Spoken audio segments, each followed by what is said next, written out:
India TV YouTube channel को subscribe करें और बेल आइकन दबाएं। अब वक्त है चुनाव धमाका का। ब्रेकिंग न्यूज का ऐसा तूफान जिसमें आपको चुनाव से जुड़ी आज की हर बड़ी खबर मिलेगी। मैं आपको बताऊंगी पश्चिम बंगाल की चुनावी लड़ाई अब अनुसूचित जाति पर कैसे आई।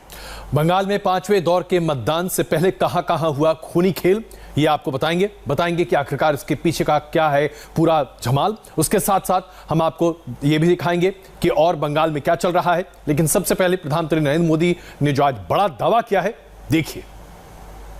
आपको बताएंगे वर्तमान में प्रधानमंत्री मोदी ने क्या बड़ा दावा किया। लेकिन पहले चलते हैं नादिया, जहां इस वक्त प्रधानमंत्री नरेंद्र मोदी जनसभा को कर रहे हैं संबोधित।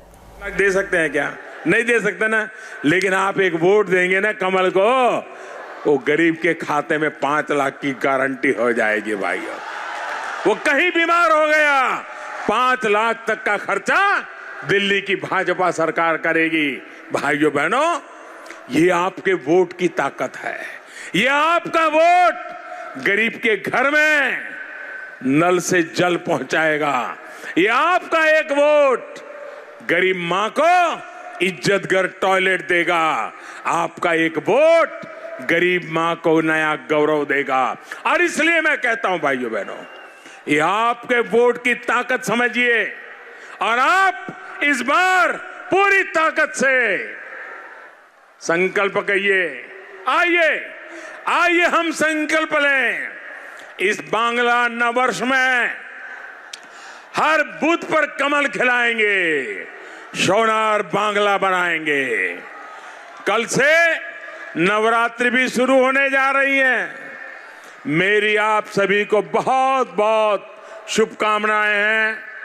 मां काली की भूमि पर हर बुराई की हार हो, बंगाल के लोगों की जीत हो, यही मेरी कामना है। आप सभी का बहुत बहुत धन्यवाद।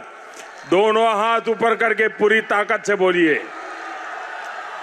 भारत माता की, भारत माता की, भारत माता की, भारत माता की।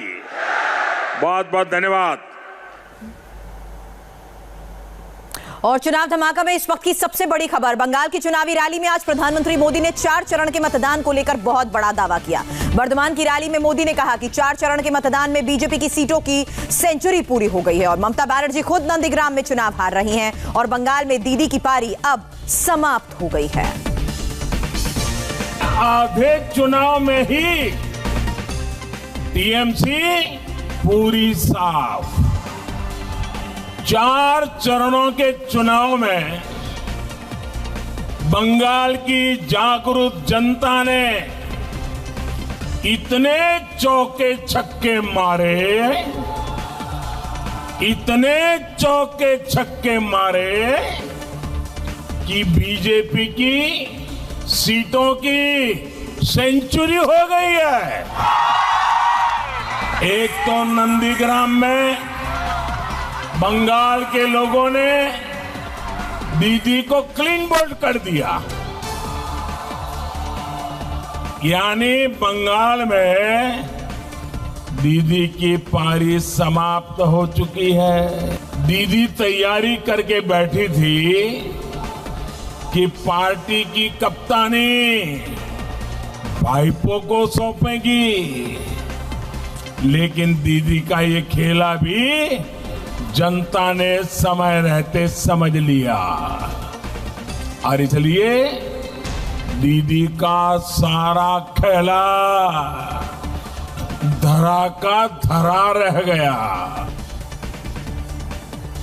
बंगाल में सीटों की भविष्यवाणी करने के बाद प्रधानमंत्री नरेंद्र मोदी ने ममता बनर्जी पर आरोपों की छड़ी लगा दी। मोदी ने आरोप लगाया कि पिछले 10 साल के ममता राज में टीएमसी समर्थकों ने बंगाल को खूब लूटा, आलीशान घर बनाए, महंगी गाड़ियां खरीदी। 10 साल तक मां माटी मानुष के नाम पर बंगाल पर राज किया है, लेकिन इन दिनों सभा में मां माटी मानुष नहीं, मोदी मोदी मोदी मोदी करती रहती है। घर बनाना है तो टीएमसी को कट मनी दो, राशन लेना है तो टीएमसी को कट मनी दो, कहीं अपना सामान ले जाना है, अपना सामान लाना है तो टीएमसी को कट मनी दो, किसी को अपना सामान बेचना है तो टीएमसी को कट मनी दो।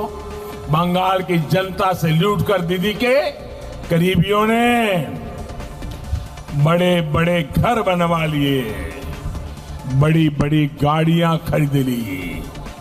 दीदी, ओ दीदी, बंगाल के लोगों को अब लूटने नहीं दिया जाएगा। अपनी तमाम रैलियों के दौरान प्रधानमंत्री नरेंद्र मोदी ने एक बात तो बंगाल के चुनाव में स्थापित कर दी है, और वो ये कि भ्रष्टाचार के तमाम मामले जो ममता बनर्जी के खिलाफ जिनकी चर्चा होती रही है वो एक तरह से सत्य होते दिखाई देते, कम से कम लोगों के बीच ये परसेप्शन बन रहा है।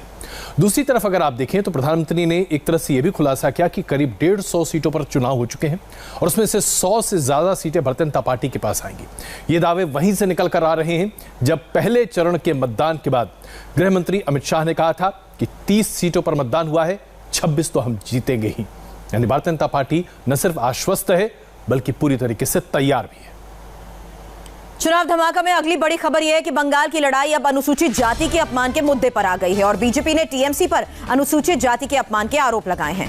बीजेपी ने टीएमसी कैंडिडेट सुजाता मंडल का एक वीडियो शेयर किया था जिसमें सुजाता ने अनुसूचित जाति के लोगों को स्वभाव से भिखारी कहा।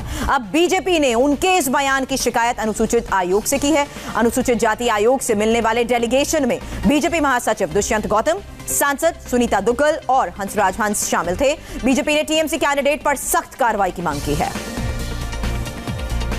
दिल्ली में बीजेपी डेलीगेशन अनुसूचित जाति आयोग से मिला तो बंगाल की चुनावी रैली में मोदी ने इसे मुद्दा बनाया। प्रधानमंत्री ने आज बर्धमान की अपनी जनसभा में टीएमसी नेता सुजाता मंडल के बयान का मुद्दा उठाया और डायरेक्ट ममता बनर्जी पर हमला बोला। मोदी ने कहा कि अनुसूचित जाति के लिए ऐसी नफरत भरा बयान बिना दीदी की मर्जी के संभव नहीं। प्रधानमंत्री ने दीदी पर बाबा साहब की जयंती से ठीक पहले उनके अपमान का आरोप लगाया। दीदी के लोग बंगाल के शेड्यूल कास्ट अनुसूचित जाति के हमारे भाई बहनों को गाली देने लगे हैं।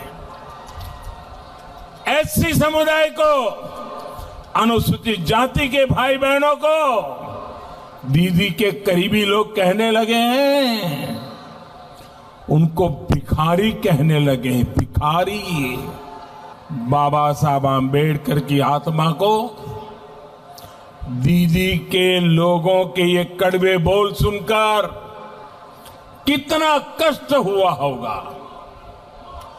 अभी 14 अप्रैल को ही बाबा साहब की जन्म जयंती है।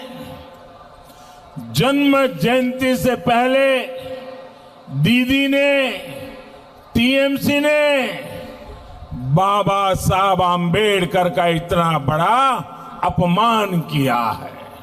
दीदी तो खुद को रॉयल बंगाल टाइगर बोलती है ना। शेड्यूल कास्ट के मेरे भाई और बहनों के खिलाफ ऐसा घृणित बयान बिना दीदी की मर्जी के कोई नहीं दे सकता।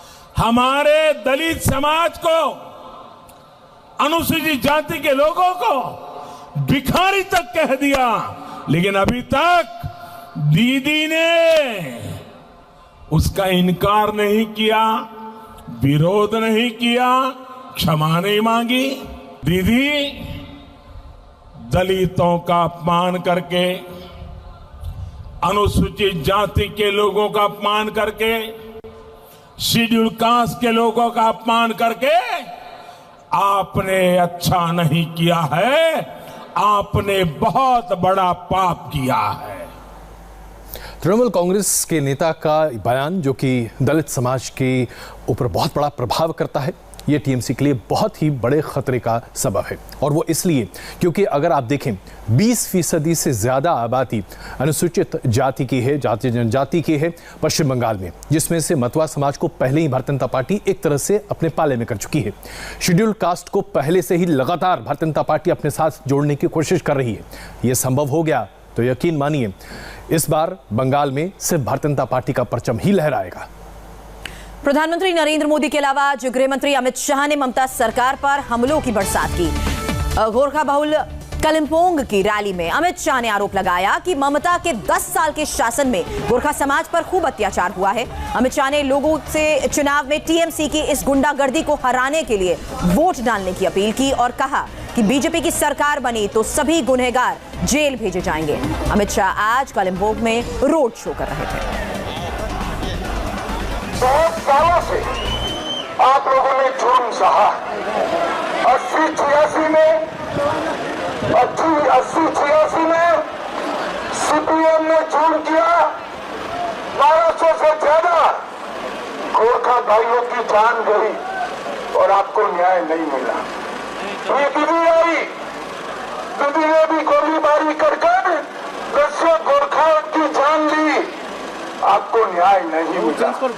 मैं आपको कहने आया हूं, मुझ पर भरोसा करिए, कमल फूल की सरकार बनाइए। इस सारे अन्यायों पर एसआईटी बिठाकर जेल की सलाखों के सिलीगुड़ी के पास जो पहाड़ी क्षेत्र है, दार्जिलिंग, कोर्शियोंग, कालिम्पोंग, ये तमाम क्षेत्र गोरखा बहुल हैं और यहां पर गोरखाओं का समर्थन आमतौर पर भारतीय जनता पार्टी को मिलता रहा है। लेकिन हाल में बीते 1 साल में हमने देखा कि तृणमूल कांग्रेस के साथ कैसे गोरखा के कई नेता जुड़ने की कोशिश कर रहे थे। लेकिन ऐसा लग रहा है कि इस बार भारतीय जनता पार्टी का परचम कम से कम इस इलाके में बड़े पैमाने पर लहराएगा, जिसे हमने 2019 में भी देखा था। बंगाल गोल्ड स्कैम पर इस वक्त एक बड़ी खबर आ रही है। टीएमसी की मुश्किल बढ़ाने वाली ये ब्रेकिंग न्यूज इस ब्रेक के बाद।